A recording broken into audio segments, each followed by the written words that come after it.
Hi everybody and welcome back to Apple Cottage. This is Sandy and I am Suburban Homesteader, Wyoming. Well, it's gardening together this morning, and so I'm at my bookshelf.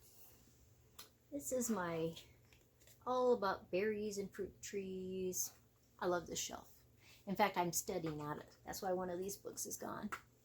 I got some apple scions, and I was just trying to get some more information that I could write down in my book that I have. I have this big thick binder that I have things about my apple trees, and I got a few new scions that I've never had before, and I wanted to get some information that I could jot down. I have pages about each one, and I wanted to do that. Now, gardening together today is really more about being prepared. I have been watching the news, and I have been reading articles, and I've been reading things from the CDC and all things about the virus. I think it's always better to be informed and ready and prepared. So this gardening together, we're going to talk about that in the aspects of gardening on our property. Now, hopefully, all of you guys have ordered your seeds. You've received them already. Some of you in the warmer weather will probably have started your seeds. I have some growing, but next week, the first week in March, is really my week to really go full board and just plant. Because time-wise, that works for us, because my last frost date, about May 20th. And so that gives me plenty of time with even tomatoes, they're not too large that I'm repotting, but they are still good and strong. Now, one of the things the CDC said is that Americans, this came out yesterday, Americans should expect supply disruptions. Now, what does that mean, supply disruptions? That means that the things that you normally take for granted that come from China, Japan, other Asian countries, you should probably go, I might not be getting that right away. Now, a lot of times when you think of that, you go, oh, well, I already have a TV, I have my electronics, because we think those are the things that come out. Did you know that China is the largest exporter of apples? They are the largest export of all kinds of fruits.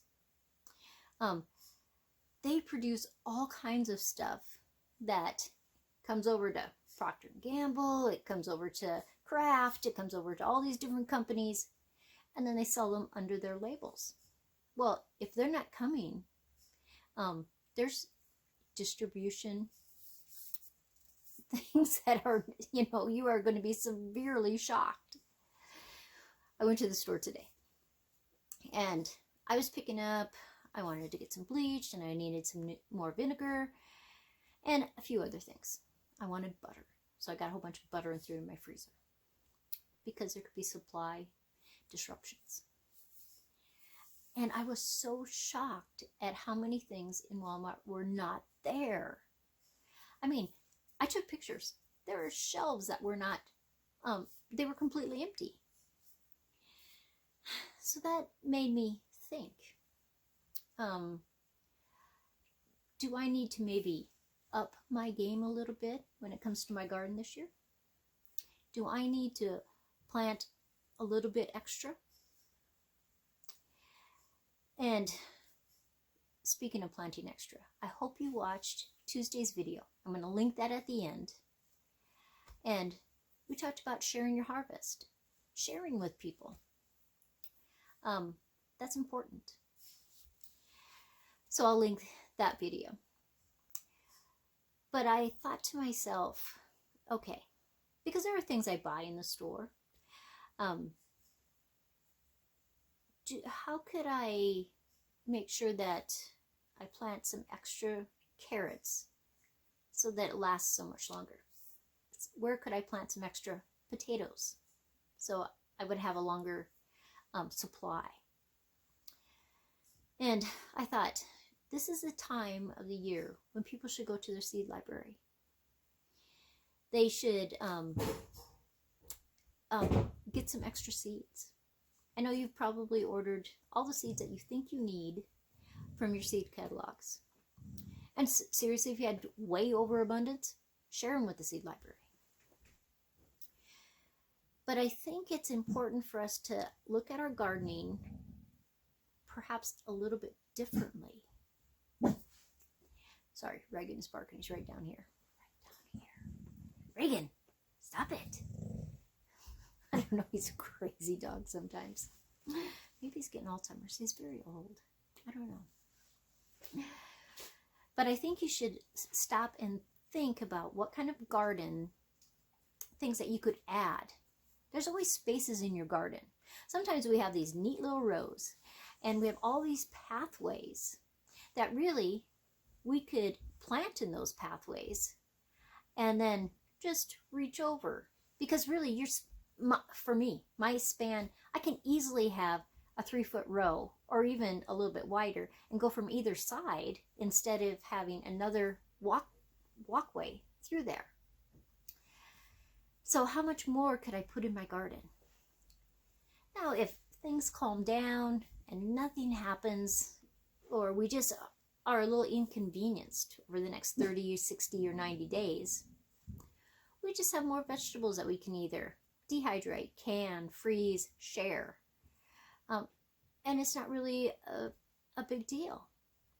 But if there's going to be disruptions, perhaps planting those extra things can really be a benefit to us. I know when we get to August and September, we always think, oh man, I have just such an abundance. I'm giving it away. I'm doing this, you know.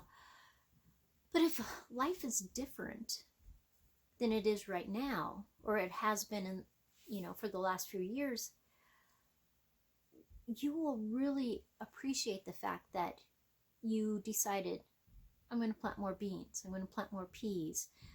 Those staples that your family really loves. Now, how many zucchinis can you eat? I don't know. I mean, I have a shelf in my freezer.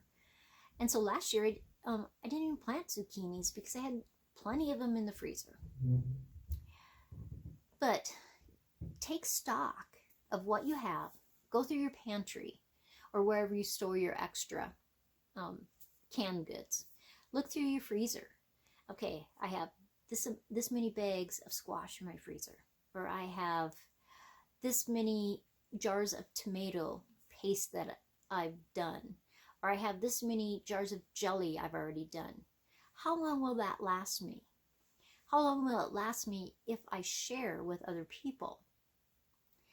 So that you can take a logical look and go, okay, I need to plant this many plus this many more. This is what I planned on, but when I really take stock and I really look what's happening, this is how many more plants I probably should do. Now, if nothing happens at the end of the season, you have vegetables that you can be a total blessing to people, which I always suggest that you should do anyway. You should always grow more so that you can give stuff away. But if our world changes, if life in America changes, you are better to be prepared.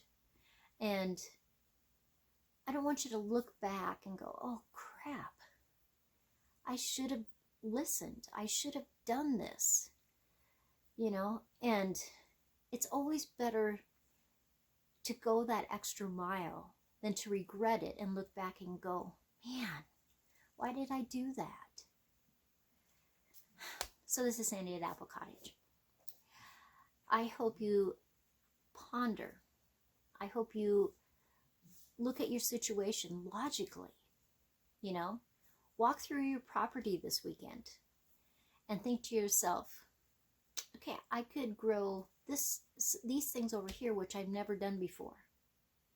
Or I could do this over here. And then you can get ready because this is the perfect time. You can start your seeds. You can really plan out your garden. You can do those things though that because you are responsible. It's not Your mom's not responsible, your dad's not responsible, the government's not responsible, your neighbor's not responsible. Well, they have this great big apple tree, they should share. They don't have to share anything with you. You know, grow up. It's your responsibility. So do the things that make it so you can provide for your family. And then do the things that you can help other people. Because humanity is important. No matter what our situation is, we still need to help each other. So this is Sandy, and I'll see you again.